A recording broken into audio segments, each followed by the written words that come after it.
Okay, we're back again. Karibu. Welcome to dCyfa. Let me get my brand stuff up so you know where you're at. You know what, Tagwan? I get my there we go. So yeah, give thanks for who's here tuned in. Who we got in the space? I don't know yet. I don't see no names yet. Give thanks for tuning in. Let me know who's here. I know Toy's here. Give thanks, Toy.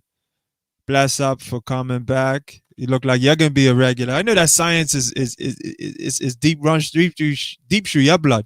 So you're loving this. I know that. We're gonna go in heavy. And hey, look, Toy, if you got something to contribute, get in the Telegram link. Look, let me post up the Telegram. Get in the Telegram, Toy. I know your research. I know you know what we're talking about, and you can make some serious contributions. Where is this? Jump on this, put this into your you can. I use it on my laptop, my my server, my computer here, right? Telegram, I use it right out of my computer. I got it on my phone, but I use it. You know, it's got an app you can download it, but I think you got to set it up first on your phone anyway. But from there, you can just run it. I run it on my computer, on the regular. So it's a good tool for connecting and building, and it's more than social media. It's far more. It's a networking tool. It's a real tool. So jump into there. Let's see. Yes, and cool, brother. Look, cuz yeah, here. Look, I appreciate you, bro. Appreciate you. Make me keep going. Hey, family. Ain't nothing like it, bro. Knowing that you know what I mean. You're supporting the cause. Give thanks. Greetings to you, Rastafari. Greetings, Courtney. Bless up. Yes. As we start to pick up, we got some heavy content to cover this afternoon. Earlier was a little heavy, but it's gonna get a little more heavier still. That's the first day we're coming back in the afternoon at you. You know what I mean, making this if because we need it. It's vital in this time to be, as we stated earlier, to be informed. And informed has a very specific connotation that we lose when we use it so loosely, right? Informed. To be informed means to take data. When you put data and you analyze it and put it in order and structure, it takes on that form. And I'm sure let's bring him in the room. His in the co-host is in the space. Are you ready? Let me see what it's saying. Yes. Okay, saying be right back.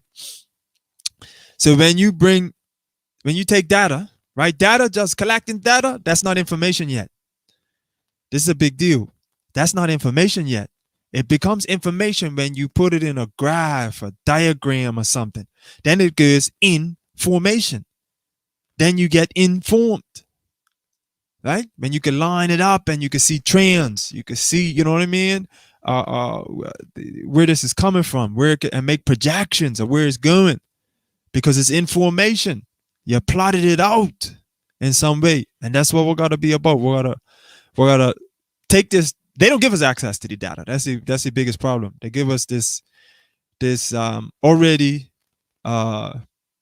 manipulated version of they say information, because it is put in some sort of charts and things, but them manipulated it ahead of time. I want access to the raw data so that we can run it through our own analysis, right, and make our projections. And that's what they deprive us of. And that's one of my biggest complaints overall in the process.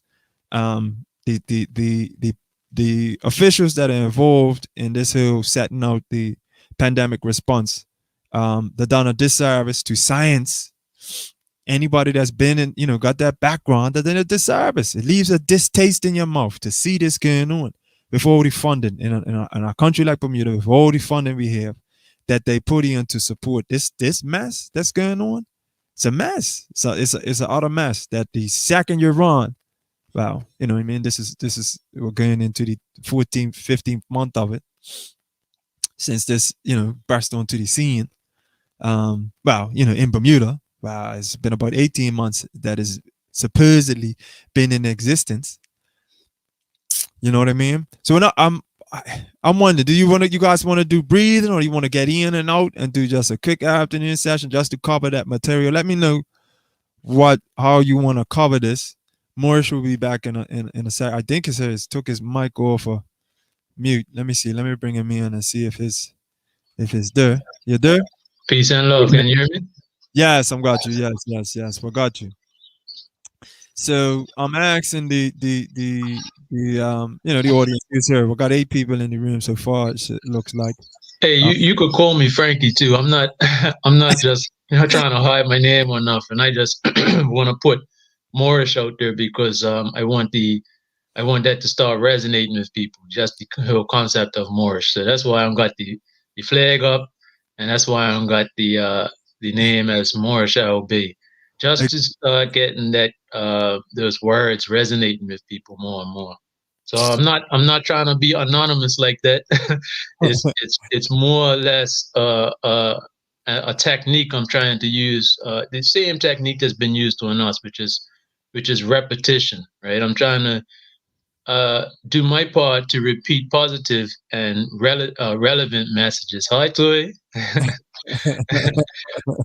Yeah. So peace and love. I'm not just trying to be anonymous here. I'm actually just trying to do my part in putting out positive symbolism and words that I know we need to resonate more with. Okay, got you. So Frankie, give thanks for being here. So let's give thanks for that. Give thanks for sharing that. She said she comes back, she loves it. Give thanks, Toy. So anybody else wants to let us know how you want to run it? What's your ideas yourself, Frank? You think we should go in? What's Courtney saying? I knew it was you, Frankie, my fellow Davos Hill people. He knew I know. I know Courtney knew was up. I saw it. I saw the club in the avatar. I said, "Oh yeah, Courtney probably's got me already." They couldn't hide anyway, even if you was trying, which you weren't. But they'd have sniffed you out. Miss Tucker knows me too, Deborah. You know me. Exactly.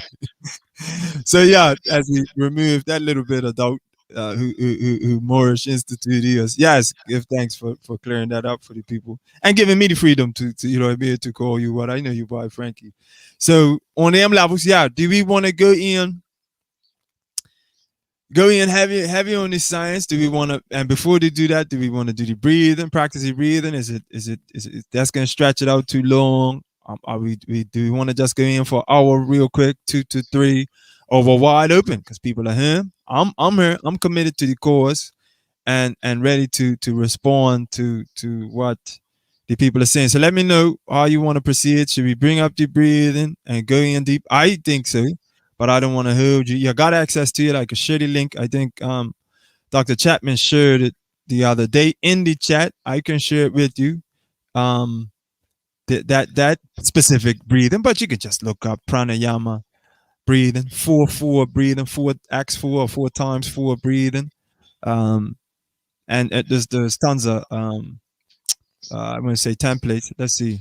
Okay, definitely do the breathing. It's a great start. Okay, that's all we need. That's all we need there. Let me get reoriented and get that back up because I didn't have it right in my screen right now. Let me pull that up again. Yeah, I took it down. So while we're doing that, did you have any? I see you're going in heavy in the Telegram was going heavy just now. I was eating my bit of lunch. It was some heavy reasoning in there. You want to fill people in on what's been going on? What's the conversation in there? Some legal. We were just continuing with sharing information about the the pandemic response, etc. Just more information that was going in on that. But what I did was try to throw a couple more concepts into the mix. Hopefully, not to confuse anyone, but just to introduce certain concepts that will help us to wrap our heads around what's really happening, and also to so that we can find out where we really fit into this picture, how we are actually contributing to the problem that we see. It's not all coming from outside. And so the last few comments I just threw in there were comments basically around law and how status is important, and who being the first question of who, what, when, where, and why. Who is the first question, and who is speaking. We use the term we a lot, but who is we? And that is the most important concept we need to be solid on, especially if we're going to start arguing lawful points. The position of the plaintiff and the defendant, the status of those two positions has to be established before anything can go forward in the lawful concept. So that's all I was doing. I was throwing terms out there like Bermudian and what does it mean to be Bermudian, how we sign on to the contract of the business of Bermuda by registering to vote, and how the differences between magistrates and Supreme Court as two courts that are arguing, or two venues that positions can be argued based off of different law, meaning Supreme Court covering all, supposed to cover all law, and Magistrate Court generally covers commercial law and acts, statutes, regulations, orders, these types of words being put on documents calling them that we assume to be law are actually commercial legal documents or legal instruments, and that they come, or as far as superiority, they are inferior to natural law. But as a Bermudian, a citizen of Bermuda, we have to realize that we're arguing from a status of a legal fiction, not a natural person, an artificial person. So a business that's registered in Bermuda holds the same status as a person who is registered in Bermuda. So these, I just threw these types of terms out there. It's not going to be me that gives out all the answers. I do not have all the answers. I am still studying. But I will leave some breadcrumbs in what I was able to study as I continue my studies. And natural law, commercial law, Supreme Court, Magistrates Court, all these things need to be delved into if we're talking about starting to be active and not so passive. Passive being complaining and sitting back, active being complaining and doing something about it. So that was as far as my contributions to the chat just now, or the group just now. It was lawful contributions. Other members have been putting in a lot of wonderful reference points as well, such as these articles by Jan that she shared, these declarations by Jan. And then you also, I mean, there's a lot of people. Please join the group and please share as much as possible. everyone has a perspective that they can share, and it'll just help make more sense of the situation that we're in. Yes, give thanks for that. I'm running on the bottom of the screen for that specific, well, relevant to this series of shows with the or reasonings along the lines of the People's Commission of Inquiry into the Bermuda pandemic response. That's the relevant chat group. And because we got some there's going to be crossover. You know what I mean? It's difficult when you try to set up these categories. You're going to have overlap. So that legal issue we try to keep to the sovereignty group, but when needed, we got to clarify it because it has relevance in various arenas. You know what I mean? As we get into that, but let's not stay there too long. Let's get this deep breathing and tapping into the source, and get that out of the get that dealt with, because that's gonna get us lined up and unified. Yeah, let's make this happen. So you know how we do. Assume the position. Get your back nice and erect, but comfortable. Put your feet flat on the ground if you can. Hands face down in your on your thighs, or you can put them on your abdomen so you can actually. It helps with the focusing in, to quiet your mind and focusing in on the actual breathing itself, because you cannot stop the brain, the mind. It will always, as long as you're awake, sleep, as long as you're alive, that your brain is functioning. But just let it go. Let the thoughts come in and out, and let it go. And it's easier when you sometimes putting your hands on your stomach and feel that abdominal cavity expanding as the diaphragm expands and pushes down into that space, and you're filling up your lungs. It just makes you aware that that's where we want your focus. So let's get in. I'm gonna pull that up and start this off. We could do at least, let's see, 15 rounds or so. It's difficult to keep track when I'm doing the breathing myself, but we'll go until we're comfortable. You know what I mean? And try. You notice as I start to pull the volume down, that's a signal that come a little bit back to us so we can do a little bit of conversation. But this is tapping into the source.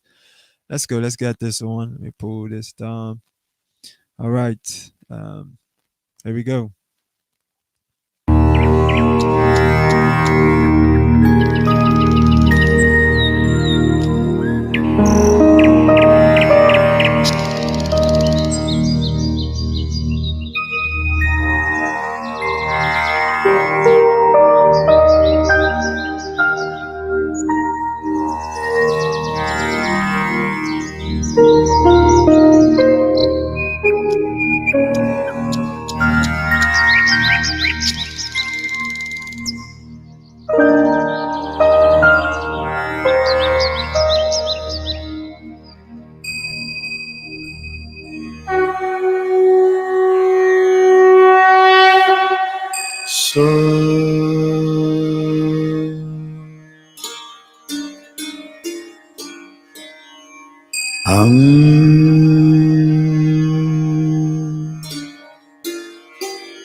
Okay. Okay. It's always a challenge pulling up. It's always a challenge slowing that down. When you go in that space, you just want to stay there. Yes, give thanks. Give thanks for that our ancestors sharing that with us through culture, through different systems. Of, some people call them religions. I was gonna go up on that this morning. I'll go into it a little bit today. That what culture means to some. You know what I mean? You think you do it in like a class at high school or college or something, reading a book or whatever. But culture, if you look at the origin of the word culture or the use of the word in its most essential way, culture is the environment that something grows in. A culture, scientifically, definitely in science, when you cultivate something, is to allow it to grow, and you need to provide the nutrients and the things in the environment to culture it, to cultivate it. And that's the same thing with us, with as humans. We just grow from this earth too, right? This is where we come out of the soil per se, you know what I mean, out of the elements that are found on this earth, and then we return to it, right? But we come out of it. So culture is about putting them pieces in place, or restoring those pieces that our ancestors had, that allowed us to grow. Some people call it religion. I prefer to think of it along the lines of liberty, ways of being. And when you go to them levels, you see, let me pull this up again real quick. If you look here at the symbol on the side here, If you see the symbol on the side there, you see the red lotus flower. Each of the petals has got a different religious symbol in there. But what it's saying is that throughout all of them, no matter what your individual belief system comes from, the culture is all the same. The purpose is all the same. It's these breathing exercises, excuse me, that's the solution. That is the answer. So let's get into it. Let's start getting into some science some more and continue that piece we were on, which is a heavy piece. What so far? What's your feedback, Frankie, about what's the postulates and fulfilling the postulates? Yeah, it doesn't look like from what I've been able to uncover that those were fulfilled at all. Koch's postulates, particularly the isolation, the very first part of it wasn't fulfilled, right? And there were 4 different principles that had to have happened for a determination on whether a microbe is the cause of the illness. And according to what has happened with this invisible enemy, I like Trump's way of putting it, so I'll borrow that, is that it's still invisible. It still hasn't been, we still haven't isolated this invisible enemy. So if Koch's postulates are the determination for in modern science, the determination for whether something makes you sick or not, and not even the first one has been, or sorry, maybe the second one has been affirmed, then how do we jump right into the conclusion that the microbe is the result of the sickness, or in this case, the virus is the result of the disease, if it hasn't gone through what has been the gold standard for the last 100 years? So we've jumped right across that now and going into wearing masks, and then we could start. I mean, we could allow that and then start arguing whether masks work or not. But in logic, you can't. You have to prove the premise first. You can't move forward off of a faulty premise. And if it's like if A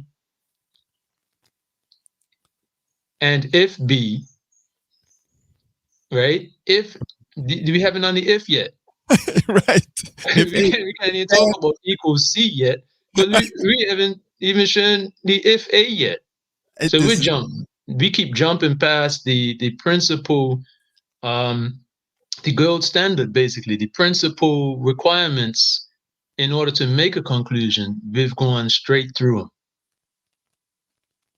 So that's a problem at a scientific level that anyone claiming to be a scientist should be ashamed of if they're in a position of authority, a scientific authority. They should be ashamed of the fact that they've moved forward in their hypothesis and the theories without proving one of the fundamental tests, which are these postulates.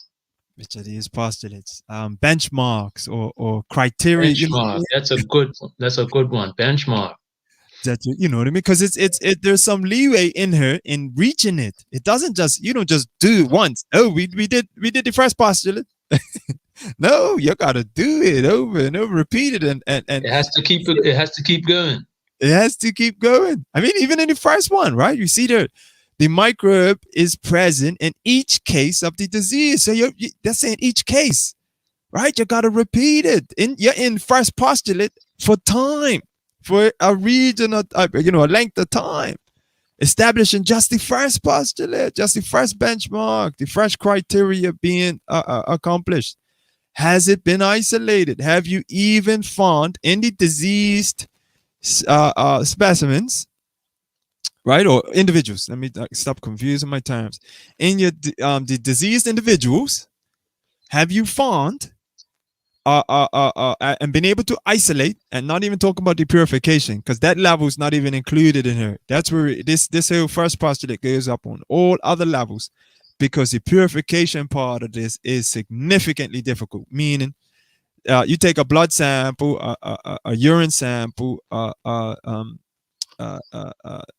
you call a sputum, or saliva, or any of these samples, bodily fluids or tissue or something, you know what I mean? And put it on a microscope, you're seeing billions of things under there. You got to be able to now isolate the proteins from the fats, from the, you know what I mean? And there's levels of processes to do that. Then you have. And that is not an easy task. That is not something that, I mean, we're talking about, invisible to the naked eye. And then, like I was saying before, I did some studying with the soil, soil life in the soil, and we're studying the microbes. You can't, there are millions, if not billions, of different bacterium. But if you look through a microscope, they all look the same, or generally the same. You got about 4 different shapes. You got them round, and you got them that look like a tube. Yep. But with those different shapes, you still can't tell which one's which. You have to do so many different observations. What temperature is it at? How much sunlight does it have? Is it in the sunlight? Is it in an anaerobic? Is it in aerobic? There are huge numbers of tests and tasks that the reasoning has to go through in order for you to say, yes, this bacterium is, say, E. coli or something like that. Or Right. this fungi, this fungal matter represents, whatever. So that's at a bacterial level. So we're talking about that's viral level now. We're even smaller than the bacterial level. So, it's absolutely mind-boggling how these scientific authorities. It's actually not mind-boggling, because truth of the matter is, it's a very difficult and confusing science, and most people will not comprehend it. So we actually need to have those who have the time and energy to go into the comprehension of these things. You need these people to do the work for the most people. Yes. Just like we need plumbers not everybody's going to be a plumber. So it's the same situation we got going on here. Now, the problem lies in the fact that these people are getting checked by people like us on their own science, and however, it's nothing's happening from that point. They've been checked many times, but there's no accountability happening here. They're still going ahead with the pseudoscience, or with measures based on the faulty science that they've been presenting to us. And moving full steam ahead without doing some of the basic ones. So there's a researcher, a virologist named Stefan Lanka. Stefan Lanka has been studying viruses for 30 odd years. German virologist. You find a lot of his work. And he asked one basic question about HIV back in 80s, 90s. Can someone, he put out 100,000, I think, whatever the German unit of money is again, the francs or the French. I think But it's anyway, Mark. marks, yeah, 100,000 marks for anyone to come and answer these two questions. What is the size of the HIV virus and what's its weight? He said, get the size and the weight of the HIV virus. You give it definitively, and I'll give you 100,000. Because he had spent his, up until that early part of his career, he had spent time doing it, and he wasn't able to establish that was HIV back then. And we're running to the same issue again now, that they're pushing this agenda of this viral mechanism. We know some disease process is happening. We know that. But to attribute it to a specific virus requires a high benchmark. It requires rigorous testing and reconfirmation and whatnot. And all the evidence is that they skipped a lot of steps. Let's go to some comments here. We've got a lot coming in. Jan says, have they ever found its presence? Yes. Is it present? No one has been provided evidence in freedom of information requests. Yes, Jan. This is Jan's heavy in the freedom, the World Freedom Alliance, and they stated clearly they have submitted freedom of information requests. Please demonstrate, and we can do it here. We can request that Dr. Weldon and whatever, please provide some image, some demonstration that the actual thing you're testing for, this RNA in a protein covering that has these spikes on it. Please indicate the original one that you are testing for. Because right now she's just testing for a stretch of that RNA molecule. When I say molecule, it's made up of smaller macromolecules that come together, which are called nucleotides.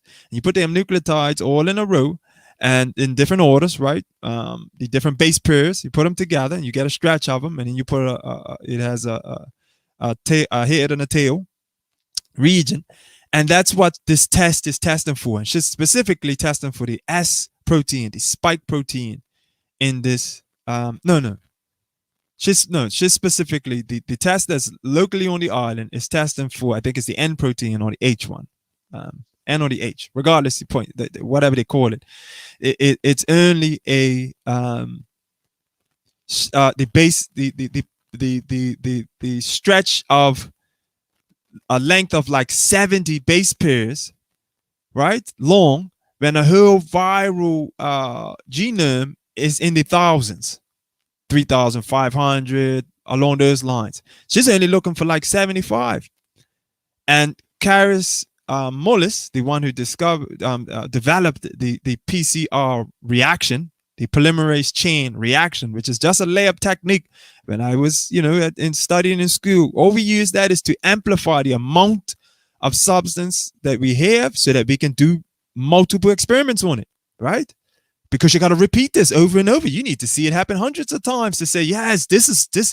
I think there's some conclusion we can start to draw from this. These people in 48 hours were able to establish it. Let's go on with her statement. She says, they say unable to produce. What they are using is an assembled sequence, and we'll get into that right now. She's definitely on ahead of the game. This is why this score is strong. A copy, and a copy of what? Right? It's beside the point. They have no original isolate. The first piece of evidence found early last year, right? That they say, yet they forge ahead based on this invalid foundation. No accurate science, completely obliterating this and dirtying up the idea of science. Just because science is being practiced poorly doesn't mean science should not, that it's not a valid knowledge base or practice, right? Just because these people are abusing it. Yes, definitely. Faulty science, non-science, nonsense.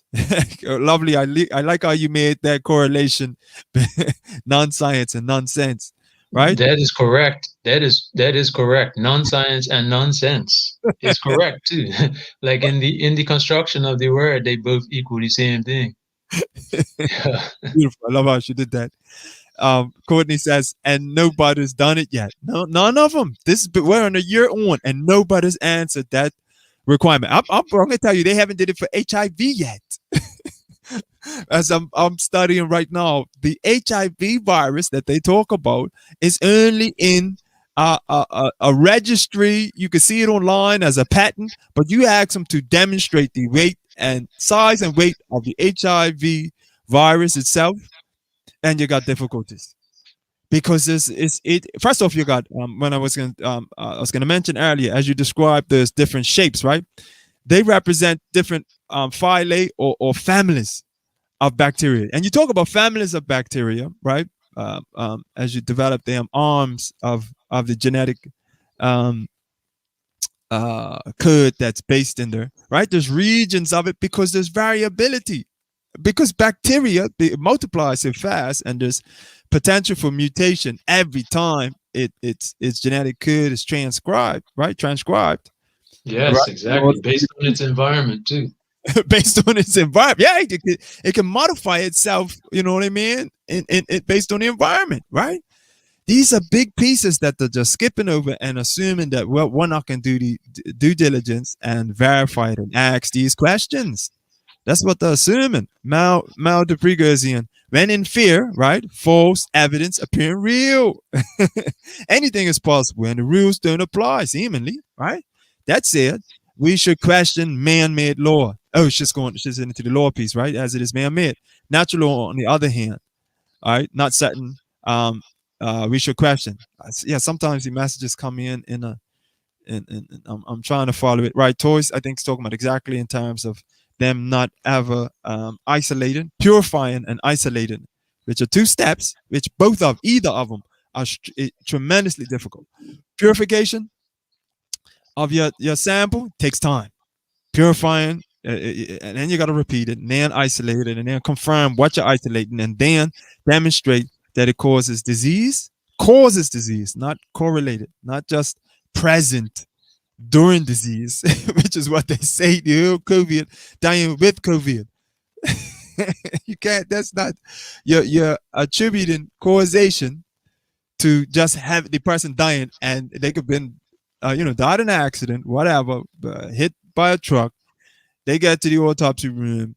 They run a test, say, yeah, this guy had COVID in the system. We're putting that down because that's what they were directed to do. One assumption based on another, yeah. Because even them having COVID is an assumption. In the first place. Right? Based on the result of an assumptive test. So it's unbelievable how far we are from reality. Unbelievable. It's and it'll only get worse if we don't pull the reins and pull this back. Let me put this banner is getting in the way a little bit. If we don't pull it back and hold them accountable and start asking these questions, and if they think they can get away with this, hey, power corrupts, and they will think they get away with anything, and it's just gonna get worse and worse. So that's what this is about. We've got to pull the reins up. We've got to slow this horse down. Slow this process down. Hey, hold up. I'm not accusing you of corruption, but I'm saying you demonstrated that you're capable of it. You have the tools, and we're gonna investigate. And that's the stage we're at right now. We're in what you would call the discovery stage, and we're presenting the evidence we have, and we'll compile it at the end and draw some conclusions. Whether we can definitively prove that there is malfeasance going on. We'll see. But in the process, because we're not going to let it just go by. Not with the background we have as researchers, as in science and engineering and background in life sciences and health. And we know we come with a knowledge base through our careers and our life, and we're going to compile this together and tell the full story. Because they're definitely not giving us the full story. Right? Mal goes on to say, is this evolution of the old science, right? The shift in paradigm to the dominance of natural law. Yes, I love that. Mother Earth is showing her displeasure. She is speaking to us. We are reacting. Yes, because it's as you mentioned earlier, the virus itself, if when it's ever properly isolated and demonstrated, give me an actual image of it, an actual electron micrograph. Because when you look at actual electron, I'm gonna pull that up in a second. When you look at actual electron micrographs, there's a lot of issues there with this thing they call the crown and the corona, right, which means crown in Latin and Spanish and whatnot. There's some major flaws here. Major flaws when you try to attribute that and say now that this causes disease. Big gaps there. A huge jump, a huge leap of faith. Tremendous, and they're telling us to take it with them, and we're not going to. We're not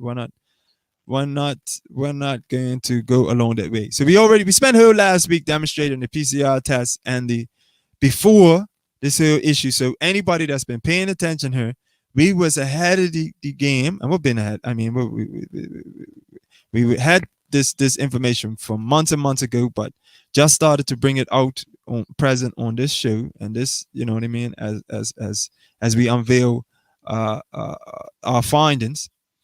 But it's been there. We see the connection between PCR test and this statement that was made of low viral load, medium viral load, and high viral load that Dr. Weldon had to confirm because the premier had got himself in hot water by saying, "Oh yeah, I have a low level, I'm not low level corona." It's amazing, man, and just think we're gonna accept that, like, just for the sake of that you said it, you know what I mean, and then we're not gonna ask any more questions. Let me see. Let me ask it like this. Is there any let me see, electron micrograph. So I'm going to show you some. This is let me actually pull the search in here. I'm going to show you the search as I'm doing it and show you. We're going to go through this process. Are we able to confirm the actual existence of this virus? So let me share my screen and show you the search I'm actually doing. I'm going to pull this down. We're established that is tremendously difficult. Just the first postulate hasn't been completed. They haven't got across the first one, not to mention 4 levels of that. And there's levels in between it. Like I said, purification and isolation are levels that take time to be able to verify. Let me go in and show you the search as I'm doing it. Sure. And bring that up on the screen for you guys. All right. So electron micrograph of SARS-CoV-2. That's what I put in, right? Let's check this. These are actual images that they start to show you. Some of them are zooming in. Some of them, you know what I mean. They got. And remember that they have to add color afterwards. Yes. So anything with color in it has definitely been doctored. Definitely. Electron microscopy is not an in color thing. There's a lot of steps involved, man, in that there, for real. Exactly. The just the fact of the color. We know that there's ones we could cancel them out. So I'm clicked on this one here. New images of novel coronavirus. New images of novel coronavirus. Let's go into that. This is the under the NIH, which I'm spent a couple summers at. Well, a couple of breaks at. One was a summer, one was a break, and spent some time on the campus and studying when I was still in university. And so this is the National Institute of Allergy and Infectious Diseases.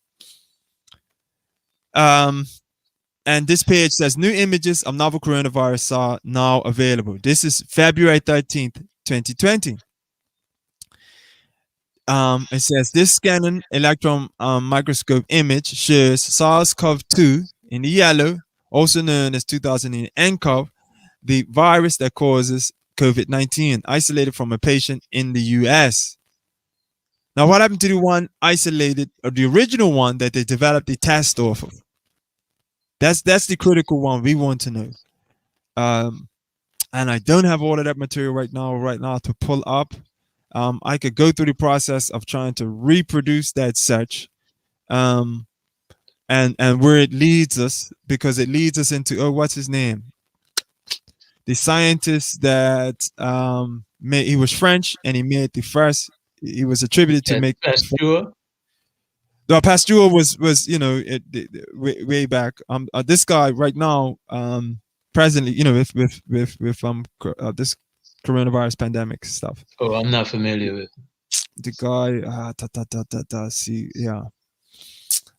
I'm got that material. It's not readily. I'll have to search it back up again. But essentially, this French researcher who's not he's not even directly engaged in coronavirus research. He was like an outsider. Somehow they pulled him in, and he came up with the paper saying, based on what I was sent, the material I was the alignment. We had a comment here in the who was talking about the alignment. Yes, Jan says it says they isolated from a person in the U.S. Exactly. See that one, Jan? She picked up on that too. Isolated from a person in the U.S. What happened to the ones that in that article? Yes, in the article I'm saying that they isolated from a person in the U.S. Yes, give thanks. You mentioned it earlier. Hey, can you copy me that This page? the web address? Yes. I just want to follow the where this image came from, and see where that goes, because this claims isolation, and that's in conflict with other things I've read.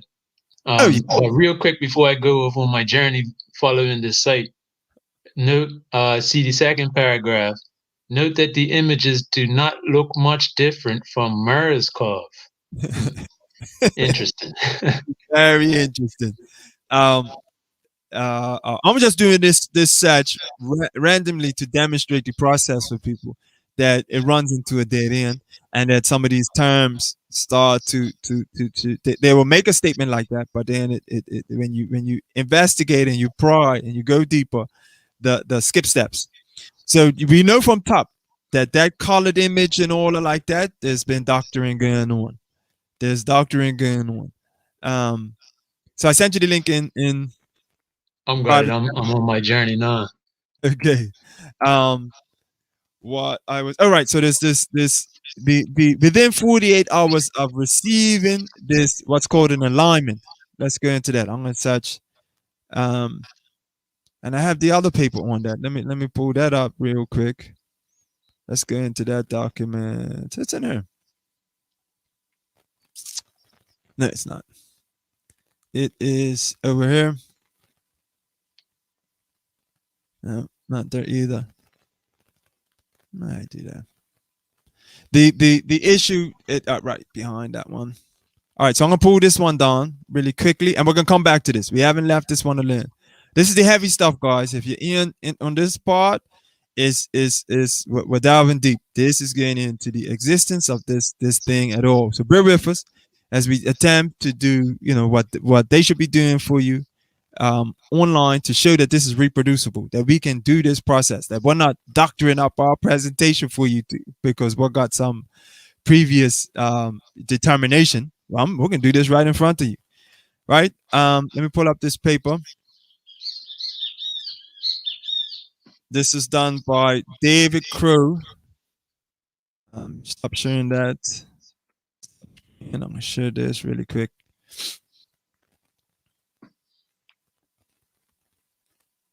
To stream, right? This is based on research done by David Crow, who passed away just after releasing this information. He's another virologist out of the U.S., I believe, if I remember him correctly, and was studying along the lines of Judy Mikovits, the virologist that questioned the existence of this early out. I don't know if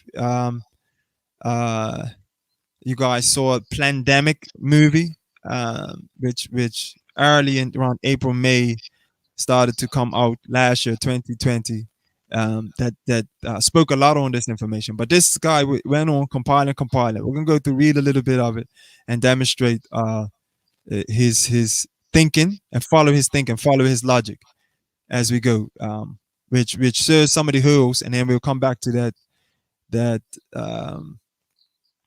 the image that says it was isolated. We'll go into that and come back to that page. All right, so he says in summary, right? The world is suffering from a mass delusion based on the belief that a test for RNA is a test for a deadly new virus, a virus that has emerged from wild bats or other animals in China, supported by the Western assumption that Chinese people will eat anything that moves. So that's the put several assumptions in front of you and just assuming you're going to swallow this up and not ask no questions on this. First off, there's wild bats uh, exist hundreds of miles from Wuhan. No one in that market actually was handling any bats at all, and no one was handling that specific type of bat. I don't remember the name right now. If one of our researchers, Jan or whatnot, could go and skip too far down that page, could bring that up. I forget the name of this type of bat, but it's found in these remote caves. The one that they say they attribute to finding it in the wild type was never even in the wet market in Wuhan, and there was no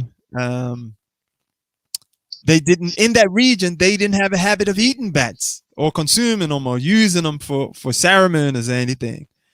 That's what then they started to talk about a pangolin. I don't know if people remember that scaly animal that they would say, oh, or it might have been a pangolin, might have crossed over from the bat into the pangolin because they had pangolins there. So they threw that in there to throw us all off, to say, yeah, well, it naturally exists. This coronavirus naturally exists in the bat, and the bat was possibly present at this market, but transferred over into the pangolins. But they skipped a step. That bat was never. No one has been able to associate that bat with that Wuhan market. And the 6 out of the 7 preliminary or some major proportion like that were the first ones to come down with this pneumonia this new pneumonia that they found that was super virulent and started this big, the lockdown in Wuhan at that time. 6 out of them had nothing to do with the each other or that wet market. So there was some big flaws when you went back and investigated some of these issues. So here he's discovering, and he speaks on some of this. I'm going to continue on. I'm on this sentence here. If the virus exists, then it should be possible to purify viral particles, right? From these particles, RNA can be extracted and should match the RNA used in the test. Until this is done, it is possible that RNA comes from another source, which could be cells of the patient, bacteria, fungi, etc. You see what I'm saying? You see where that issue is? Just in this opening statement. All I'm going to go through is the executive summary with you guys and show you the major flaws. And I'll send you the link to this, or I'll share this. I'm going to share this document in the Telegram page so that you can go in and test. It's got all the sources. When you see the little, like the number 2 here, it's all referenced. And you can go in and look up all the sources, of which I've done. It says, from these particles, RNA can be extracted and should match the RNA used in the test. Until this is done, it is possible that RNA comes from another source. You can't attribute it directly to that source. You see what I'm saying? We don't know exactly what the source is until it matches the original that was extracted. Some issues here. There might be an association with elevated levels of this RNA and illness, right? An association, a correlation, even though association is a step above correlation, right? You might say that it's present and that there's a higher frequency than just being present, right? Then you can start to attribute the cause somewhat. You're moving towards causation, but you're still not there yet, right? But that is not proof that the RNA is from a virus. That still is not proof that the RNA is from a virus. Get this point here, right? Let's go through that sentence really quick. There might be an association with elevated levels of this RNA and illness, which is what we're doing. And sometimes it's not even that, because they're not even doing the symptoms. When you go to see your physician and say, I got a sore throat, high temperature, dizziness, and shortness of breath, right? Let's say you got damn symptoms. then your physician will say, oh, okay, there's the possibility you got some sort of infection because of your temperature, your body's in an inflammatory response. Let's run a test of your sputum of your respiratory passageway somewhere, and isolate that, and run that through, not isolate that, run that through some process of eliminating all the other categories of substances, of molecules, right? So you're eliminating ones that that are too big to be viruses, ones that are too heavy. These are the different mechanisms you have to purify and isolate, right? Then you wash it in this substrate, and then you apply this different wash to it, and it's several steps to it so that you can remove this and remove that so that you can get down to what could possibly be RNA. But even after you did that, to say that the RNA came from a virus is still a giant gap. That's not proof, is what it's stating right here. This is big pieces. These are big pieces. Without purification and characterization of the virus particles, it cannot be accepted that an RNA test is proof that a virus is present. Do you see? I want to rest there with that piece right there. Without purification and characterization of virus particles, it cannot be accepted that an RNA test is proof that a virus is present. And that's the issue here. It hasn't been characterized. So let's come out of this. I'm going to come back here. I'll share this document with everyone in Telegram that's doing any further research. And we got some comments coming in. She says, Jan says, also note on that, Iman, they say formerly called 2019 nCoV, right? That was before they changed the name to SARS-CoV-2. It was 2019 nCoV. Yes, important. It's a good technique for anybody out there that's trying to hide anything. To throw a lot of different things, a lot of distractions out there. It'll help with hiding stuff. So I remember when this pandemic kicked off with the Diamond Princess. Remember the Diamond Princess? The Diamond Princess. I was watching it from back then, and even back then, what was going on was the first thing that happened was there were three different names that this situation started to be called. One was coronavirus, just by itself, right? Which is accepted to be a family of viruses, first of all. But for those who don't know, that was a new word, coronavirus. Oh man, the coronavirus. Okay, and then it was COVID-19, and then you had SARS-CoV-2. But in the news, they'd interchangeably use these terms, right? So still, it creates confusion. Confusion is being created. So now coronavirus, COVID-19, and SARS-CoV-2 are synonyms now. Yes. To the general populace through that repetitional use and that constant correlation between the two. Like you heard in the news, they'll say a black man, and then the next sentence they'll say the African American man, and then in the next sentence they'll say something like Afro American. You see what I mean? So now black, African American, all these things mean the same thing now to the listener. So coronavirus just means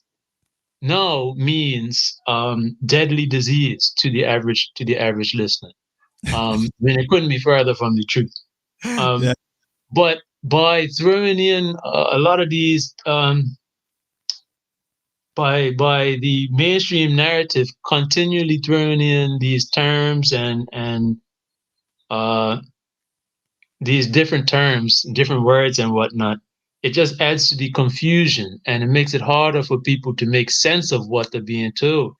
What's COVID-19 then, and what's coronavirus, and what's SARS-CoV-2, and it just makes it more easy, a lot easier to get by on people when they remain in confusion. And they can't get a grasp on what it is you're really saying. So it also becomes a lot easier to tell lies based on connotative meanings and denotative meanings of words. So to say that someone has coronavirus is actually true, because if you study, everyone has coronavirus. Because if you study what coronaviruses are, and virology itself, it's the body that produces viruses. The body itself produces the so-called viral bodies, or what have you. Some people call them exosomes in other theories. So to say, oh, this person has coronavirus, well, yeah, that's true. Sure, that's true. But is it the deadly COVID-19? No, you see what I mean? So people can get by over people just by the play of words. We can get by over the most of people. Um, so yeah, I just wanted to draw attention to that, because as we dig within this avalanche of lies, we need to know or be able to identify what's being told to us, so we can pick out the truth from the falsehoods. This is it. These are big pieces. So comment following that line, right? Camilla says, yeah, so they created a vaccine based on what, right? And Jan Rich says, yes, exactly what. So let me get back to this. Let's come back. So we read that diagram just to say that there's RNA present does not necessarily mean that that came from a virus or any virus, and that you And have doesn't mean that the virus is making you sick, just to and interject. definitely that way, because that was made on further down. It takes 4 postulates to get to that point. We just want you to isolate it, show that something that you got from one of these patients. Show it. And This this image, sorry again, this image, I try to dig into this and find this place, National Institute of Allergies and whatnot, and this image has been used in a lot of different articles, but I can't find any source on this, any source. You know what I mean? that is exactly the problem. You tap right into the problem. See, they skipped already and said, okay, we got a picture of it. We got an electron micrograph of it. And they thought everybody was going to keep quiet. The virologist said, hey, Luan, show me the process that you used to get this. Show me what you went through to be able to yes, I got you.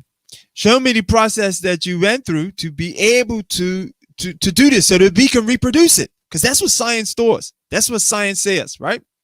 Science says you write a paper, say this is what I was able to do 100,000 times, and it seems like something's going on here that I could say this is what I discovered. Then somebody reads that paper and says, oh, okay, yeah, that's what was happening. Let me reproduce it. And then you need like hundreds of these guys to be able to reproduce it. And then they all come together and say, yes, this is actually, going towards the point that we say we got some knowledge here. We're learning something here. That is big gaps. The issue here is that no one was able to, there is no description of the process right here. And yes. So we're going to have to, I know the document I'm looking for, and I don't have it right now. Probably take me a second to look for this document where he goes through the whole process of saying when they evaluated this, these steps here that were behind this micrograph here, it was not reproducible. They could not follow the steps and attribute this to any process of purification and isolation. It's not done. They skipped it. You see in this article here, let's read through the article just step by step and see the switch of hands they're trying, right? It says NIAID, RML, right? Rocky Mountain Laboratories in Hamilton, Montana, produced images of the novel coronavirus. On its scanning and transmission electron microscope on Tuesday, February 11, 2020, right? SARS-CoV-2 causes COVID-19 disease. Let's skip right to that. You see this? SARS-CoV-2 causes COVID-19. Well, tell me how you did that. Show me how you proved that. Not there. Which has grown to be a global public health emergency. See, more fear, they're pushing the fear. In December 2019, RML investigator Emmy DeWitt, PhD, provided the virus samples as part of her studies. But how did she obtain them? How did she obtain these virus samples is the question. Microscopist Elizabeth Fisher produced the images, and the RML Visual Medical Arts Office digitally colorized the images. See these different steps they already jumped to? They're building up off of the fact that they have an electron micrograph. But how did they obtain this specimen? How did they go through taking this out of the sample of this individual that was sick? And that's just one person. You need like 100, 200 people that are sick. Take the what's his name? The saliva. Run it through this test. Confirm it. Then you could come and say, yeah, this is the image. We think what we're looking at. This takes time and years. This guy did this February 11th after, and this is the American guy. This is just because Google sent me to him. I was just pulling that up for you. There's a guy, the French guy that came up with the actual test. Let's see if it's here in this search. Okay, look at this one. Electron microscopy of SARS-CoV-2, a challenging task. Let's click on that one and go into that. Right? So I'm doing this with you guys so you can see the process and see that there's no switch of hands here. We're just using, the tools we have. As you see, I use DuckDuckGo for my searches, which just for security reasons. They ain't watching all my searches. It says figure here, viral isolate grown in cell culture.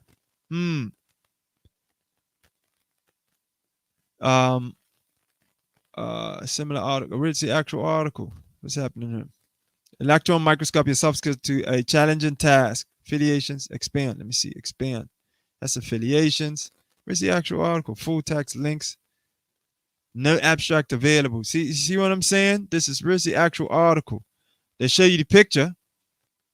See this image and copyright information. You see what starts to happen? Copyright information. It sends you to a copyright, a figure and copyright. Virus isolate grown in cell culture. But how, where, how, who did it? Spherical coronavirus particles with cross sections through the nuclear capsid, right? The protein capsule that this virus is supposed to be encapsulated in, seen as black dots, clustered within a membrane which separates them from the cytoplasm. Who did that and how? Show you're working. Remember that? We couldn't pass the grade if you couldn't show we're working. It's not enough to just say it. You got to show it, right? Got to show it. And this is National Center of Biological Investigation, I think. That's not coming from an authority, a position of authority, and they don't even show they're working. And they don't show they're working. This is it. They got some edges. Let me see. Go back. Let's go back. That sent us there. Right? Should have shown images, which are vague at best. You're not just gonna go in a microscope and be able to see this. That is not that. This is that.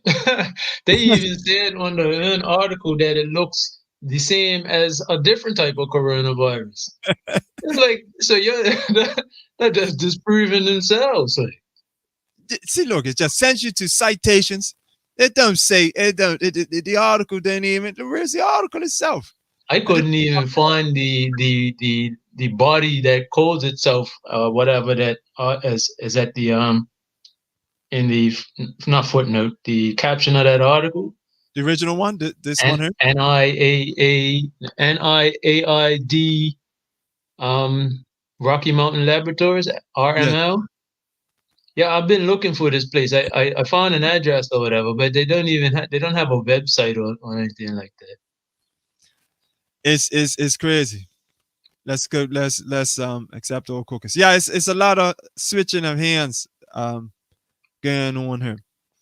Now see they put up COVID-19 Resource Center. They send you to these different. Now the Lancet's is a decent journal, But I think we definitely get into some evidence of how journals in general, medical journals have gone to the birds and are not reliable anymore.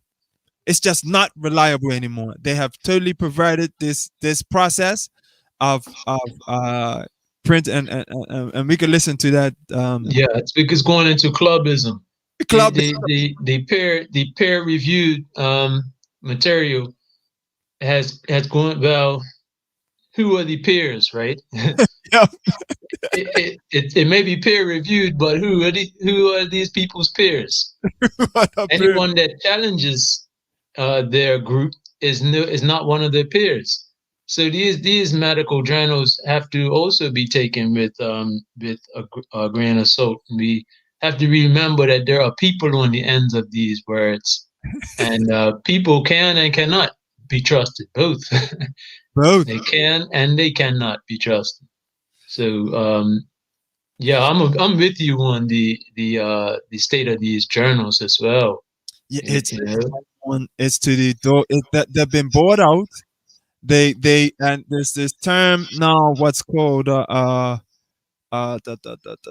is it, you know how you crowd fund some project or something. Yeah, These journals are being, the term is somewhere along crowd, no, ghost written ghostwritten. Okay. being ghosted. So what it means is they have these conferences. They have these science conferences, and the same people that do these journals and these scientists all meet up together at these conferences, and they have a big powwow about and the what they call the producers of the vaccine industry and whatnot, and the pharmaceutical industry. They all get together and have these conferences together, and they sit down and they say, "Look, I need to demonstrate that this happens. Do you have any material for me?" And then the scientists would say, "Yeah, I got something that you could use with that." And then they put it together, ghostwriting. They put together a journal article and release it so that this pharmaceutical could be said, demonstrated this result and demonstrated that result. These guys, if you in the 90s, man, the when there was this, what was the process, the when they released this data processing machine, I'm trying to remember the name of the term, when they released it, the information, shucks, I wish I had that right up my, and processed all the different authors, and attributed them to the different articles. It's about 100 different authors out here that are being used in all of the articles around, definitely in the U.S. industry. 100. There's 100,000 scientists in the states, but 100 of them are being used in virtually all of the journals that are supporting the pharmaceutical industry. And they just started to make these connections and paint this together. I'm trying to remember the technology. You know what it was on? An interview on what's the guy's show out of England. He's got an excellent talk show. Just looking at some of it last night. But anyway, as that comes into my mind, I'll surely mention it. Remember it. And he said that I went through the process of running this through my new software that I had developed, and what I discovered was this relationship between authors and this, because he's just testing out the software and started cover it within the insurance industry and whatnot. This whole big cover up that was happening, that wasn't able until he had this particular type of software that was able to make these attributions that you wouldn't be able to do by hand. You wouldn't just be able to sit out here and process all this information and see, oh, this guy, let's say right here, Josephine Redkey, he's mentioned in this article, that article, but he's not actually, a working scientist at this stage or whatnot. It's just all of these cloudiness that's taking place. But anyway, not to take us off track of what we're actually working on right now is investigating this issue. The actual isolation and the process they use to isolate Where is it? Where is it? And we're trying to investigate that. It says why misinterpretation of electron micrographs in SARS-CoV-2 infected tissue goes viral. Right? Misinterpretation of electron micrographs in SARS-CoV-2 infected tissue goes viral. Okay, with interest, we follow the publications that show the presence of putative severe acute respiratory syndrome, coronavirus 2, the one we were looking at just now, right? This, and why it went viral in these images, right? In patient tissues and debate about these results, which should have sufficiently raised attention to their correct interpretation. Should have, but it didn't. It kept going. Nevertheless, ultrastructural details in autopsy tissues have been misinterpreted as coronavirus particles in recent papers. Bradley and colleagues describe coronavirus-like particles in autopsy specimens of the respiratory system, kidney, gastrointestinal tract, and in a case report, Dolnikov and colleagues describe viral particles in different cell types of cardiac tissue of a deceased child. So the stating all of this, the stating that they found these particles, but it says, however, the images in these publications show putative virus particles that lack sufficient structure for an unambiguous identification as a virus. There's some duping going on. Some of these particles definitely represent other cellular structures, such as RERs, right? Rough endoplasmic reticulums, multivesicular bodies. There's vesicles that you were mentioning, coated vesicles, right? Moreover, it is remarkable that Dolnikov and colleagues referred to these findings, right, described by Tavesi and colleagues, of viral particles in interstitial tissues, which are clearly non-viral structures, such as coated vesicles. You see what I'm saying? So that uncovered the issue.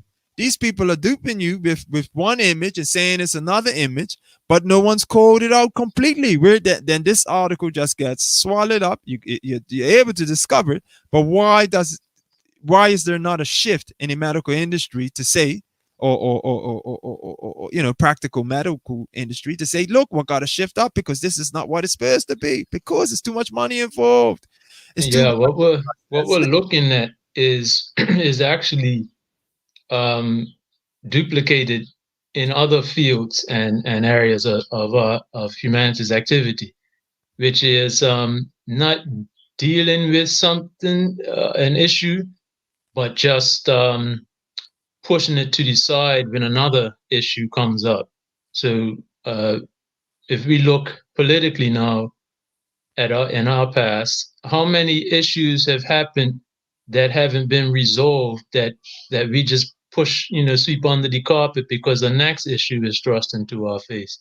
So with this whole pandemic situation, it's just that, it went from Diamond Princess, a lot of people getting sick, supposedly, the story said, or not even that. Let's say before that, when all these scary videos were leaked, and I say that in quotes, out of China, of these people just collapsing in the street and stuff like this, because we assume that they have some deadly contagious pathogen that they're spreading around China or Wuhan or whatever.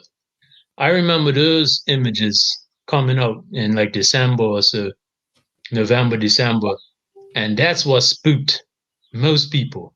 Those first impressions are lasting impressions. Even though we've spent a whole year now with our eyes open, I hope so, Right. and we haven't seen that duplicated or replicated in our own environments. These people just dropping dead. We haven't seen that, but the fear that was put into us of seeing that on a screen from a place that's thousands of miles away still is the impetus, that still is the reason that we are acquiescing to the decisions being made now, because of that fear that was put into us before. So because we're fearful, we're just in that flight mode right now, and we're just running with whatever is being told, not challenging anything. Because as soon as you challenge any point that's put out by the mainstream, it's gonna fail. As soon as you any point, it'll fail. Points, any of the points, it succumbs to the simplest of tests. Well, let me go to quick comments. It says, Mark VR, give thanks for tuning in, Mark. I'm just tuning in, but I read that they came up with the vaccine based on a computer simulation. Okay, you're definitely tuned in to what's going on overall. That's where I'm gradually trying to get to and demonstrate the process. I didn't want to skip any steps and show you what I went through to research and to find evidence of them doing something that's reproducible. It's just not there. What they definitely did was they released an alignment, which is just a list of base pairs from a computer program. And we'll get to that. And Mary says, yes, with a computer. That's how they got it. Exactly. And now they're turning us, those that have chosen to take this RNA vaccine due to pressure and whatnot, all this fear pushing of people. Some have succumbed and said, yeah, I'm going to go ahead and take this. And I said vaccine. I said I wasn't going to say it, but, this gene therapy, they're going ahead, taking it. And all that is introducing is, again, now computer instructions.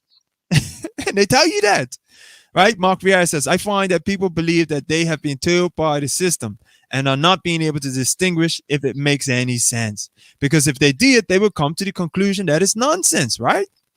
He goes on to say, for your information, started in a lab at the Chapel Hills, studied, I think that's what you mean to say, facility. Started, I think it's right. It started. Yes.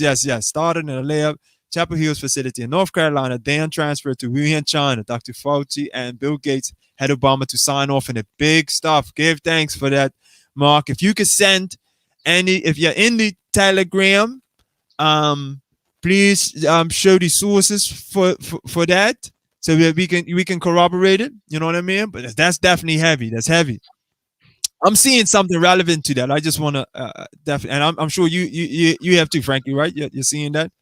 I have seen that. It's it's very similar with the Spanish flu incident. They said it started they started in the U.S. somewhere and was transferred overseas to continue with whatever studies they were dealing with, and then the blame was also placed overseas. So the blame was placed on Spain at that one point, and now I think the blame was placed on China, but I think China's done a good job of getting the focus off of them. Yes. Because traditionally, diseases were named after the place where they are said to have originated.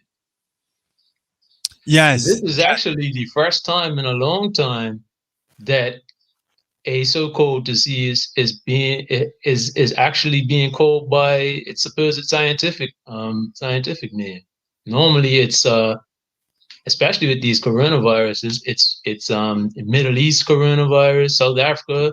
You got the name, the Spanish flu, Spanish influenza. You got the names signifying where it came from. So that's an interesting aside. That's an interesting change that's happened. That not according to the protocol. They've broken a lot of the protocols, and we're going through and chronicled a lot of that information. But it's so much. This is going to be not to make it seem daunting, but we got weeks worth of information to uncover in this. If we're going to be able to confirm definitively that this is all nonsense, you could take it from jump and just say the basis is they're telling you don't but cover your face and don't breathe with these masks. You could a human being could last a month without food, a month without eating, a week without drinking, but water. Only 7 days, 7 minutes without breathing. 7 minutes. Like that just shows you the importance of the breath over even drinking water. which we know is important, and eating, which we know is important. You could eat for so long, but how long can you go about breathing? This should draw some very that should show you the importance of the breath.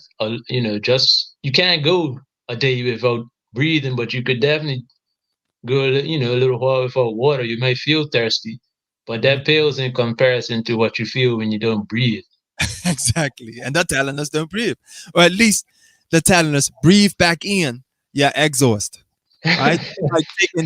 That's like taking a pipe. What they're telling you by putting on a mask is like take a pipe, put it from your exhaust and put it back in your car.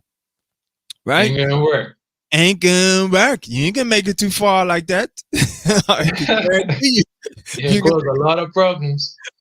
Cause a lot of problems, or just leave the car running in a garage or something. You gotta ventilate. You gotta let that air completely out and breathe in good fresh air. You need both of them processes to be taking place, and that mask limits both of that. So these people obviously don't understand science. So you can throw the whole thing out with that, just that.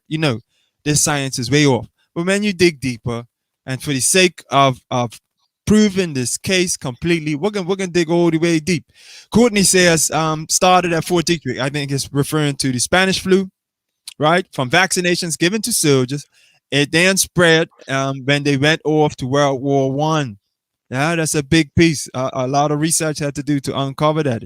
There was people in Fort Detrick, and when you say vaccinations, I think it was related to these pigs, or cows, but I think it was pigs that they were interacting with at around Fort Detrick, and then spread to the soldiers that were recruited and trained at Fort Detrick and went off to the war. I think that's what it's referring to. You can confirm that to me, Courtney, if that's what you're saying. It says the virus was sent to Wuhan, China for research because they have the facilities to do it, but they also have a very bad safety record. See, there's two things going on there, Mark. I'm hearing two things, and you guys can confirm this. That they CDC funded. The CDC had a lab in the U.S. just outside of Washington D.C. that was doing research on what's called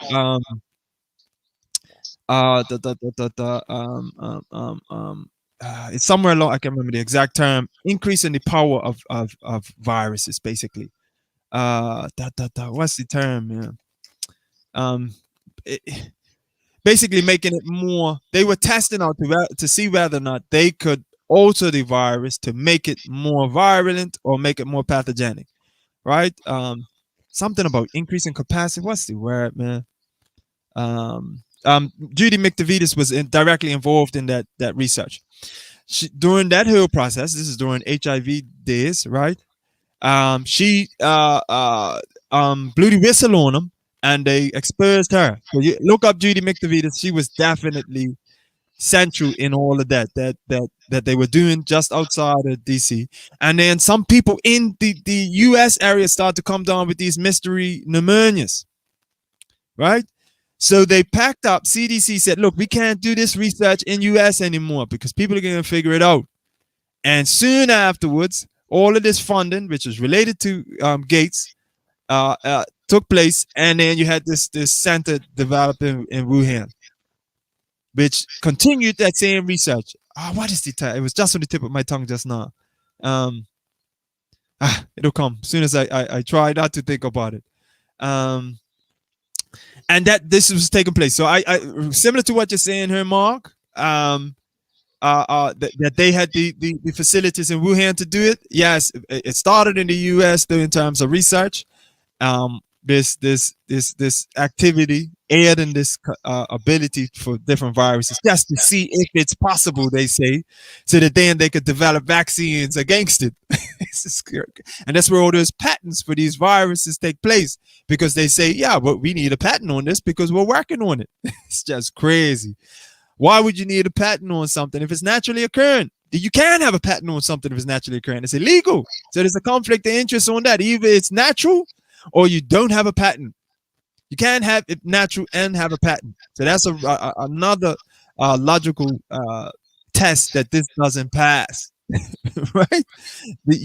All of these viruses that are listed in this registry in CDC and the WHO have patents on them, but they can't be wild, which is the normal term is wild when you find it out in nature, but I manipulated that term now, right? So you can't have a patent on it. You can't have one or the other. So it's a lot going on behind the scenes. He says the Marburg virus. What do you mean by the Marburg virus, Mark? And so to skip to these micrographs and to show you these fancy micrographs so that we still got up on the screen here, which all they are vesicles. That's as far as it's going. David Icke spoke on this a long time ago. Introducing David Icke is a delicate piece because he spoke on so many other things, but he was a whistleblower on so much, and a lot of it's coming to light. But we got issues with a lot of things that he talked about. Look, we're at 3:30. Whoa, already at 3:39. Are we gonna keep going further and start uncovering and uncovering, or should we just do a couple hours? Take this to 4 o'clock. We started at 2. We're going into some heavy material. Me ain't run no tune for the afternoon. I'm got some big tunes. Let's take a quick little mental pause and pull up this tune. Make sure we're on track. This tune here is heavy, and the vibrations is heavy. Shasha Marley, man, listen to this tune.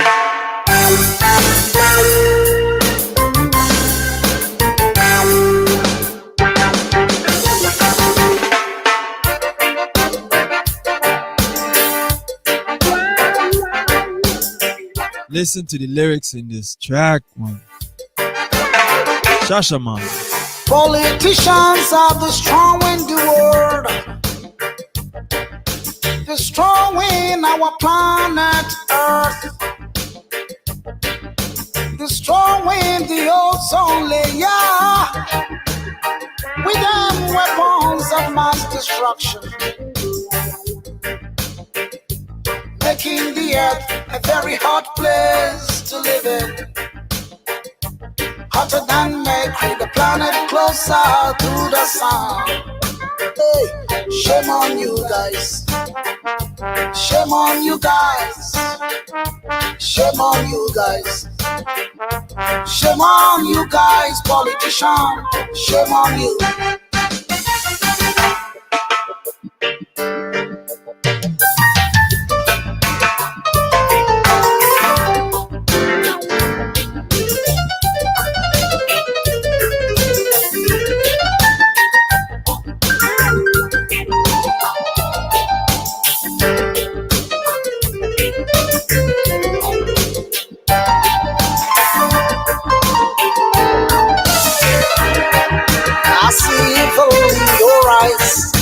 Rebel leader, I see evil in your eyes, oh Mr. President. Oh, I see evil in your eyes, oh politician.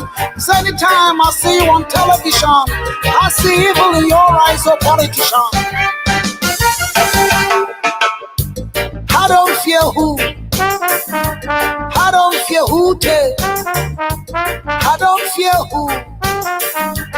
I don't fear who take, but I just don't want to mention this, cause I know some evil ones there, killing innocent women and children. I saying is a benefit of the nation I'm living, but I know it's the cause of the more selfishness. I say it. Hey, shame on you guys.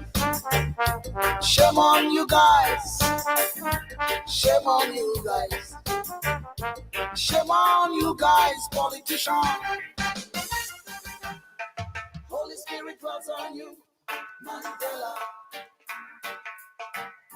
Holy Spirit dwells on you, Mandela. Okay, I'm gonna let that run in the background. As we come back, pull it back in. So, and the term came to me. So you let the rhythm run, and you let the free the mind up, and let it flow. Let that flow take place. Let me pull this comment down so you can see it. Facilitating flow. That's what we do on dCyfa. And the rhythm does it. The rhythm helps us reach that flow state, man. Helps you reach that flow state. I don't want to pull it all the way up. Helps us reach that flow state. And the term came to me. It's called gain of function experiments. Gain of function. Look up gain of function. Gain of function experiments that they're doing in these labs. They were doing it in the States before they went and built this lab in Wuhan. That lab in Wuhan is funded by the CDC and Gates. If you trace the money, there's grants provided to or WHO, I believe, maybe CDC. It's tied in there. Can't remember exactly. This is last June or so. I was doing this research. And you can tie that all. You can tie all these pieces together. So this is a significant piece. Let me put I ain't got my camera back on. Took a little break. Took a little mini brain break. And the term came to it. Gain of function experiments. Look that up. So he said, Mark goes on to say that info of the virus being developed at Chapel Hill facility in North Carolina comes from actual UN documents. Yes, give thanks for that, Mark. If you have access to them, share them. If you're in the Telegram, share them documents. We want to see, you know what I mean? Not that we're questioning you. It's just for validity's sake, let's share that information, share that knowledge, so that we can all have access to it. That's what the Telegrams. Therefore, we want to be as thorough as possible. And not reproduce the poor science that they're doing. We don't want to make them same mistakes and start jumping to assumptions and conclusions and things. So I definitely would like to take a look at the pieces and add it to my research myself. A lot going on in the Telegram groups. Camilla's been at it all day. She has been plugging away. Nubia, Rich been plugging away. Jan's in there plugging away. A lot of research taking place in the background in them spaces. So that gain of function. Let's see if we bring this. Let me bring the other paper back. I'm gonna stop sharing that one and go back to. You know what? I'm gonna go to the testing link. I've got another document here. I definitely want to share with you guys. Okay, let's get into this. Oh, this one. Let's get into this one. And I don't know if Frankie, you had anything specific for this afternoon. I don't want to dominate all the time. Or you're gonna comment. Oh yeah. I'm just here, providing backup for you as well. Okay, give thanks. Yeah, man, bless up. So look, let me put on that blocking the image a little bit. Vaccines alone will not stop COVID spreading, and why? So I just want to jump quickly to this Swiss cheese model that's being promoted. That what's his name? Dr. Ayo referred to in the last press conference. I didn't hear him actually say it myself, but I heard he referred to this. And when I did a quick search, this is what I came up with. I came to, which it only took a second. They had it readily available for you. More of the propaganda to just take in. Now, what talked about different models? You talked or theories, models and theories, right? So you have the the germ theory and the terrain theory. Now this model's based on this idea, still under germ theory, that you can remove. Somehow you can get rid of this virus, and that's gonna make you healthy. So let's go into this little slideshow presentation thing that I got here. It says vaccines alone will not stop COVID spread, and here's why. Right? So they're reinforcing this premise that you even though you're getting vaccinated and you're gonna they're forcing you to get these vaccine IDs and whatnot. But they don't confer immunity, and there's no way they should be making that statement that you're going to reach herd immunity through these supposed, not even vaccines, right? Supposed gene therapies. So it goes on. Many of us are hoping vaccines against coronavirus will be our road out of lockdown, enabling us to reclaim our old lives. But scientists say jabs alone will not currently be enough, and other measures are still needed. So let's look at this Swiss cheese model. I think, and it's an interesting little presentation. Swiss cheese model. The problem is that no single measure to prevent the spread of coronavirus is 100% effective. That includes vaccines. Right? So the admitting that vaccines can prevent this thing, even if they were 100%. I mean, that no vaccine is 100% effective. So they're going to be able to prevent it using this. Right? Take a look at this block of Swiss cheese with its characteristic hulls, sliced into 9 pieces. Each layer, where is it? I think I expanded it too much, damn. Because you didn't see these. Okay, there we go. Take a look at this block of Swiss cheese with its characteristic hulls, sliced into 9 pieces. Each layer represents one of our defenses against the virus. Note of the slices is none of the slices is perfect. Each of them has hulls representing measures or flaws, right? Allow the virus to pass through. Yet, if there are several layers, the chance the virus will be stopped by any one of them is increased. So they're basically saying, I'm not gonna run through the whole thing. Basically saying, look, the whole premise is flawed. There's a whole flaws, but we're gonna stack the premises up on you. Maybe we. So the problem ain't the holes in the ceiling, is we don't have enough buckets. So we need more buckets. Right? Jeez. These people are something else, but. And they put a nice, pretty presentation for you. Somebody put pretty, yeah, just like this pretty electron micrographs, And once we see a pretty picture, oh man, that's good. I'm good with that explanation because the picture's so pretty. Hey, it borders on. No, it's definitely a side up that we're dealing with. This is psychological operation. It's similar to what they're saying is like 2 masks are better than 1. Yeah. Hey, I like that comment there. Exactly, the whole thing is full of holes. So the Swiss cheese, no matter how many slices you got, it's still full of holes. It's not like the cheese. It's like once you pack the slices together, there's no holes in the cheese. It's still full of holes. So I don't care how many slices you put there. You know what I mean? And check out, I got the arrows good. To try to give the image that yes, and to moving the cheese. That's to say, look, we're gonna move the cheese. Hey, mercy. It don't stop, man. This is all hinges on flawed premises. It's crazy. We are living in it'll if you sit down, you either gonna go crazy, depressed, or some sort of disillusionment with reality in general if you start to question these things. So this space is also, look, I'm gonna extend this. This is a safe space for those that are questioning this issue. Come join us, because I know if you're out there, that's why I transitioned to this, Camilla, Cammy, because it just to loosen it up a bit as we change. I think I'm pretty spent. Going through all these cheese model. I stop it. And this guy Ayo referred to it as if this is science. Oh man. Hey, tell you what, man, it doesn't. All it takes to get through university is to repeat after me. That's all it really takes. Repeat after, and he's doing a good job. That's why they brought him in, and we're gonna target him.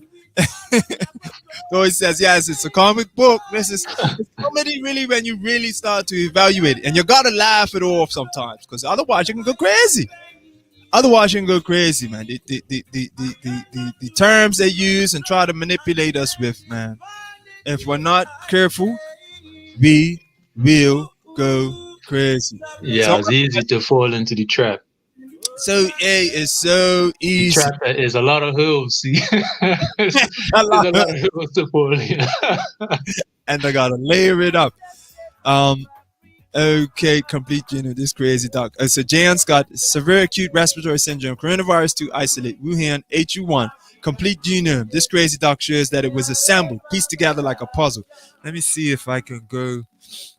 Jan, if you could send that in Telegram really quickly, I could try to pull it up in Facebook. Let me see if I could get Facebook up fast enough and get to that link you sent and see if we could pull up that document. Go over that document real quick. To piece together. That means you find all these little bits of plastic on the scene, and you just piece together a fireman's helmet. And so therefore the neighborhood's on fire. Therefore, we need to put the fire out. All right. Exactly. Piece together. Pieced it out.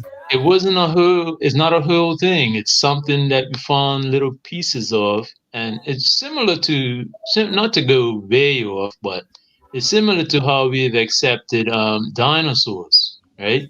We found this little bone here, that little bone over there, and now if we put them together like this, and then we could put the flesh on, and now we put some skin on, and we color it this color, and we draw some big trees around it. Now, this proves that dinosaurs exist. Exactly, and think we're gonna fall for it as simply as that. Especially if it's pretty pictures involved. Yes, we like a little pretty picture. Now I'm gonna try to share this what Jan just sent to the chat there. Let's pull that up on the screen. Pull your comment on. It's in black. Let's see, can I zoom that in any further? No, it's gonna go out of the frame. Let's go full screen.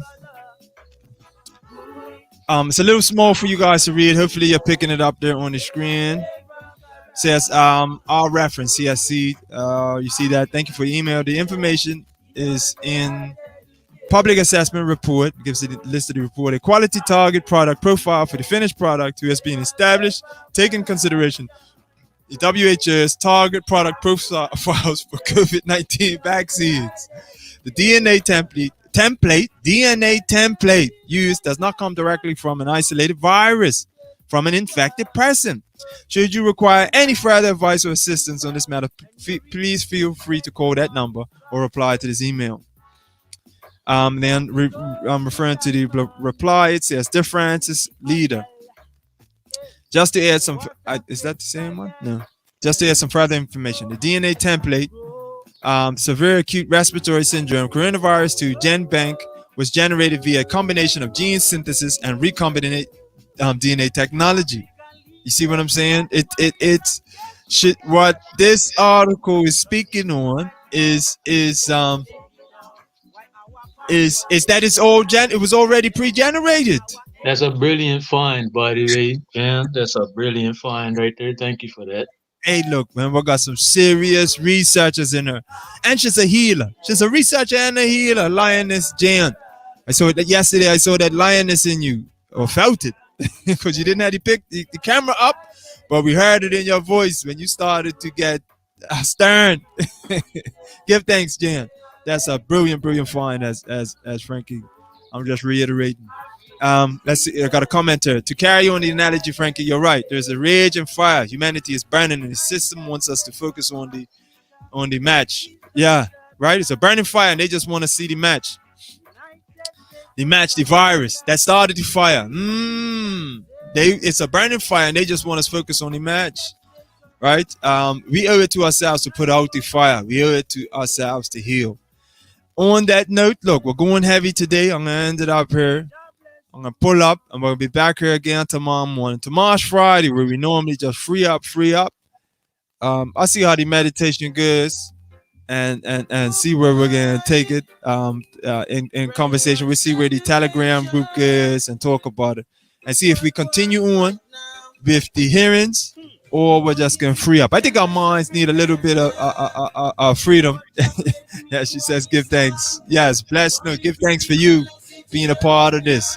Hey, look, together we're gonna topple this whole system.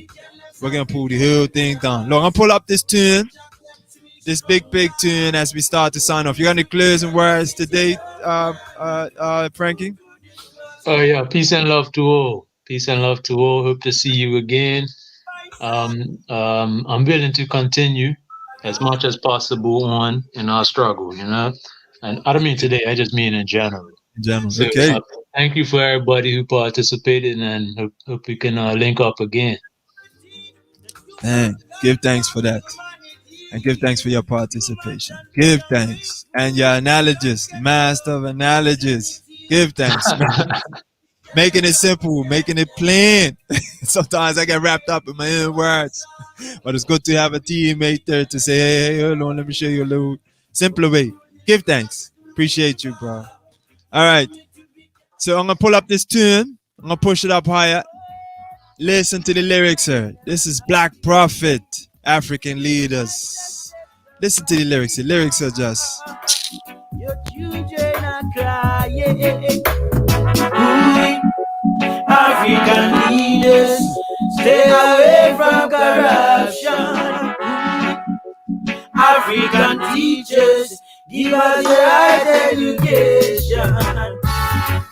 I was born in a Zion, as a little lion, crawling and walking, learning my easy ways of life. I learned to know, to respect and treat the planet right, and honor thy mothers and fathers, so my day shall be long around this earth. Yeah. African leaders, stay away from corruption. African teachers, give us the right education. African leaders, stay away from corruption. African teachers, give us the right education. So they say that religion is a way of life. In Africa, we had our cultures, that was our ways of life. And there come the little book, the book of my Bible stories. When the good godly signs were white and the bad evil signs were black. Well, in my eyes, I have never seen white into black. Yes, but I have seen the black bleach and burn to white. That means that we all came from the same race. In the old ancient days, we were all